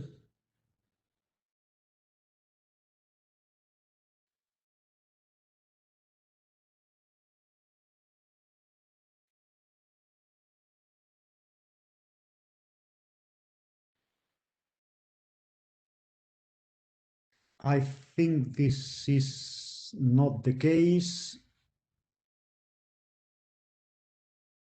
Well, then, if this is not possible, unfortunately, then I guess we should be closing the meeting. Let me thank you all for the participation. This has been very... no? Okay. If it is not possible to have a kind of takeaway message from Mr. Karleskind or by Mrs. Carvalhais, then I will close the meeting. Let me just tell you, first of all, that I was impressed by the quality and interest of all the interventions and also the questions from the floor. And as a member of the European Bureau for Conservation and Development, it has been a pleasure for me and an honor to chair this meeting. And let me also, on a personal basis, note a couple of points that would be for EBCD particularly important takeaway messages as well. And those would be that although the production of seafood is certainly minor as compared to the land-based produced food, I think that in the context of the supply of food for humankind, seafood has two key advantages that make this system of producing food of particular relevance and particular strategic value. And these two advantages over land-produced food are, first, its health. Seafood is extremely healthy. This is recognized by all experts. And the second point, which makes seafood of particular relevance and key strategic importance, is that in general terms, it tends to have a lower carbon footprint than land-based food. And if only for these two very important elements, I think that in the context of the world's initiatives on food security, seafood needs to have a much higher relevance and strategic importance than the percentage of the total food produced in the world would indicate. Having said this, as takeaway messages for us, thank you all very much and see you soon.